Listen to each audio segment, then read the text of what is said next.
ଏହି ପ୍ରଥମ ଅଧ୍ୟାୟରେ ଦ୍ୱାପର ଯୁଗ ଶେଷ ହୋଇଯାଇଥିଲା। ମହାଭାରତର ଭୟଙ୍କର ଯୁଦ୍ଧ ଯେଉଁଥିରେ ଭାଇ ଭାଇକୁ ହତ୍ୟା କରିଥିଲା ତାହା ଏବେ ଇତିହାସ ହୋଇଯାଇଥିଲା। ଶ୍ରୀକୃଷ୍ଣ ମଧ୍ୟ ତାଙ୍କ ଲୀଳା ସମାପ୍ତ କରି ପୃଥିବୀ ଛାଡ଼ି ଚାଲିଯାଇଥିଲେ। ଈଶ୍ୱର ଏହି ସଂସାର ଛାଡ଼ିବା ମାତ୍ରେ ଧର୍ମର ଶକ୍ତି ହ୍ରାସ ପାଇବା ଆରମ୍ଭ ହେଲା ଏବଂ କଳିଯୁଗର କଳା ମେଘ ଦିଗନ୍ତରେ ବିସ୍ତାର ହେବା ଆରମ୍ଭ କଲା। ଏହି ସମୟରେ ରାଜା ପରୀକ୍ଷିତ ଅର୍ଜୁନଙ୍କ ନାତି ଏବଂ ଅଭିମନ୍ୟୁଙ୍କ ପୁତ୍ର ହସ୍ତିନାପୁରର ସିଂହାସନରେ ବସିଥିଲେ। ତାଙ୍କ ଶାସନରୁ ନ୍ୟାୟପୂର୍ଣ୍ଣ, ଦୟାଳୁ ଏବଂ ଧାର୍ମିକ ବୋଲି ବିବେଚନା କରାଯାଉଥିଲା। ରାଜ୍ୟରେ ସମୃଦ୍ଧି ଥିଲା, ପ୍ରଜାମାନେ ଖୁସି ଥିଲେ ଏବଂ ଚାରିଆଡ଼େ ଶୃଙ୍ଖଳା ଥିଲା। କିନ୍ତୁ ଯୁଗର ପରିବର୍ତ୍ତନକୁ ରୋକି ହେବ ନାହିଁ। କଳି ଯୁଗର ସମୟ ଆସି ପହଞ୍ଚିଥିଲା ଏବଂ ଏହା ଧୀରେ ଧୀରେ ପ୍ରବେଶ କରୁଥିଲା। ତାହା ସହିତ ଅଧର୍ମ, ଲୋଭ, କ୍ରୋଧ ଏବଂ ପାପର ଭାର ବହନ କରୁଥିଲା।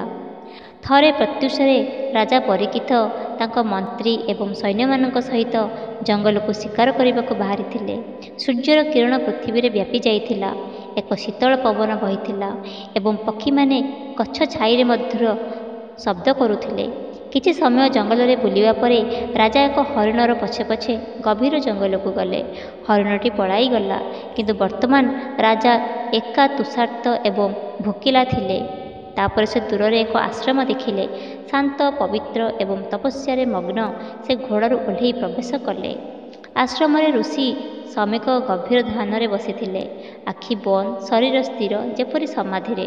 ରାଜା ପରୀକ୍ଷିତ ସମ୍ମାନର ସହିତ ପ୍ରଣାମ କରି କହିଲେ, ହେ ମୁନିବର, ମୁଁ ତୃଷ୍ଣା ଏବଂ ଭୋକରେ ପୀଡ଼ିତ, ଦୟାକରି ମୋତେ ପାଣି ଦିଅ। କିନ୍ତୁ ଋଷି ନୀରବ ରହିଲେ। ନା ତାଙ୍କର ଆଖିପତା ହଲୁଥିଲା, ନା ତାଙ୍କ ଶରୀର ହଲୁଥିଲା।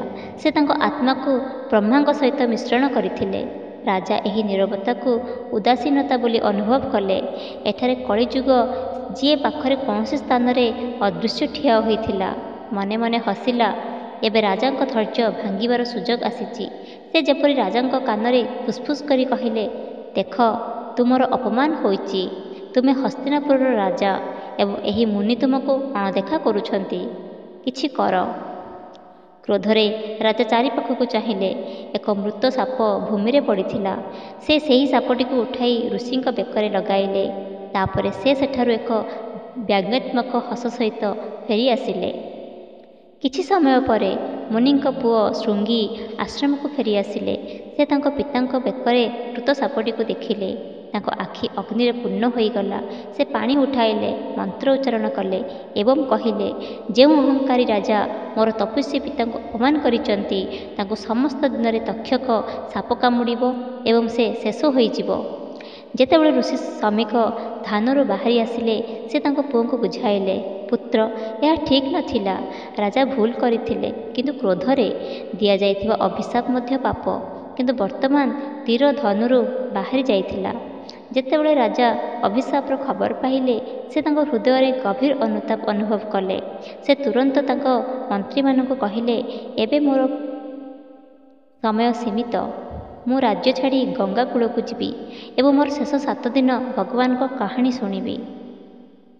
ରାଜା ଗଙ୍ଗା କୂଳରେ ପହଞ୍ଚିଲେ। ତାଙ୍କ ମୁଣ୍ଡରେ ଏକ କମ୍ବଳ ପିନ୍ଧାଇଲେ, ସିଂହାସନ ଛାଡ଼ି ଭୂମିରେ ବସିଲେ ଏବଂ ପ୍ରତିଜ୍ଞା କଲେ ଯେ ଏବେ ସେ ଖାଦ୍ୟ କିମ୍ବା ପାଣି ଖାଇବେ ନାହିଁ। ସେ କେବଳ ପ୍ରଭୁଙ୍କ ନାମ ସ୍ମରଣ କରିବେ। ଏହି ସମୟରେ ଶୁକଦେବ ମୁନି ସେଠାରେ ପ୍ରକଟ ହେଲେ, ତେଜସ୍ୱୀ, ତପସ୍ୱୀ ଏବଂ ବ୍ରହ୍ମଜ୍ଞାନରେ ପରିପୂର୍ଣ୍ଣ। ରାଜା ତାଙ୍କ ପାଦ ତଳେ ପ୍ରଣାମ କରି କହିଲେ, ଗୁରୁଦେବ, ମୋର ଜୀବନ ଏବେ କେବଳ 7 ଦିନ। ଦୟାକରି ମୋତେ ଏପରି ଜ୍ଞାନ ଦିଅନ୍ତୁ ଯାହାଦ୍ୱାରା ମୁଁ ମୃତ୍ୟୁର ଭୟକୁ ମୁକ୍ତି ପାଇପାରିବି ଏବଂ ମୋକ୍ଷ ପାଇପାରିବି। ଶୁକଦେବ ହସି ହସି କହିଲେ, ହେ ମହାରାଜ, ଏହି ଜୀବନ କ୍ଷଣସ୍ଥାୟୀ। କେବଳ ପ୍ରଭୁଙ୍କ ପ୍ରତି ଭକ୍ତି ହିଁ ଆମକୁ ମୃତ୍ୟୁରୁ ରକ୍ଷା କରିପାରିବ। ମୁଁ ତୁମକୁ ଶ୍ରୀମଦ୍ ଭଗବତ କାହାଣୀ କହିବି, ଯେଉଁଥିରେ ସୃଷ୍ଟିର ରହସ୍ୟ, ଈଶ୍ୱରଙ୍କ ଦିବ୍ୟ କାର୍ଯ୍ୟ ଏବଂ କଳିଯୁଗର ସତ୍ୟ ଲୁଚି ରହିଛି। ଶୁକଦେବ କହିଥିଲେ ଯେ କଳିଯୁଗ ପୃଥିବୀକୁ ଆସିବା ପୂର୍ବରୁ ଧର୍ମ ବୃଷ ରୂପରେ ଏବଂ ପୃଥିବୀ ଗାଈ ରୂପରେ ମିଳିଥିଲା। ବୃଷର 3ଟି ଗୋଡ଼, ତପସ୍ୟା, ପବିତ୍ରତା ଏବଂ ଦୟା ଭାଙ୍ଗି ଯାଇଥିଲା। କେବଳ ସତ୍ୟର ଗୋଟିଏ ଗୋଡ଼ ବାକି ଥିଲା। କଳିଯୁଗ ରାଜା ପରୀକ୍ଷିତଙ୍କୁ ପ୍ରାର୍ଥନା କଲେ, ମୋତେ ରହିବା ପାଇଁ ଏକ ସ୍ଥାନ ଦିଅ। ରାଜା କହିଲେ, ଯେଉଁଠାରେ ଜୁଆ ଅଛି, ଯେଉଁଠାରେ ନିଶା ଅଛି, ଯେଉଁଠାରେ ବ୍ୟଭିଚାର ଅଛି ଏବଂ ଯେଉଁଠାରେ ପଶୁ ହିଂସା ଅଛି, ସେଠାରେ ରୁହ। କଳିଯୁଗ ଚତୁରତାର ସହିତ କହିଲା, ମୁଁ ଆଉ ଗୋଟିଏ ସ୍ଥାନ ଚାହୁଁଛି, ସୁନା, କାରଣ ଯେଉଁଠାରେ ସୁନା ଅଛି ସେଠାରେ ଲୋଭ, ଈର୍ଷା ଏବଂ ଅଧର୍ମ ରହିବ। ରାଜା ଅଜାଣତରେ ଏହାକୁ ମଧ୍ୟ ଗ୍ରହଣ କଲେ ଏବଂ ସେବେଠାରୁ ଲୋଭର ବୀଜ ମଣିଷ ମନରେ ଗଭୀର ଭାବରେ ପ୍ରବେଶ କଲା। 7 ଦିନ ବିତିଗଲା। କାହାଣୀ ଶେଷ ହେଲା। ସମସ୍ତ ଦିନରେ ତକ୍ଷକ ସର୍ପ ଗଙ୍ଗା ଜଳରୁ ଭୟଙ୍କର ରୂପରେ ବାହାରି ରାଜାଙ୍କୁ କାମୁଡ଼ିଲା। ଶରୀର ଭୂମିରେ ପଡ଼ିଗଲା, କିନ୍ତୁ ତାଙ୍କ ମୁହଁରେ କୌଣସି ଭୟ ନଥିଲା, କେବଳ ଶାନ୍ତି ଏବଂ ଖୁସି ଥିଲା, କାରଣ ସେ କାହାଣୀ ଏବଂ ପ୍ରଭୁଙ୍କ ନାମରେ ମଗ୍ନ ହୋଇ ମୃତ୍ୟୁକୁ ଜୟ କରିଥିଲେ। ଏହିପରି ଦ୍ୱାପର ଯୁଗ ଶେଷ ହେଲା ଏବଂ କଳିଯୁଗ ଆରମ୍ଭ ହେଲା। ଧର୍ମର ଦୀପ ମଳିନ ହେବାକୁ ଲାଗିଲା ଏବଂ ଅଧର୍ମ ତା'ର ଡେଣା ବିସ୍ତାର କଲା। କିନ୍ତୁ ଶୁକଦେବ ମୁନିଙ୍କ ବାଣୀ ପରି ଏହି ଯୁଗରେ ମଧ୍ୟ କେବଳ ଭକ୍ତି, ସତ୍ସଙ୍ଗ ଏବଂ ପ୍ରଭୁକୁ ସ୍ମରଣ କରିବା ଦ୍ୱାରା ମଣିଷ ପାପ ଏବଂ ଭୟରୁ ମୁକ୍ତି ପାଇପାରିବେ। ଯଦି ଆପଣଙ୍କୁ ଏହି କାହାଣୀଟି ଭଲ ଲାଗିଛି, ତେବେ ମୋ ଚ୍ୟାନେଲକୁ ଲାଇକ୍ ଆଣ୍ଡ ସବସ୍କ୍ରାଇବ୍ ନିଶ୍ଚୟ କରିବେ। ଜୟ ଶ୍ରୀକୃଷ୍ଣ। ଧନ୍ୟବାଦ।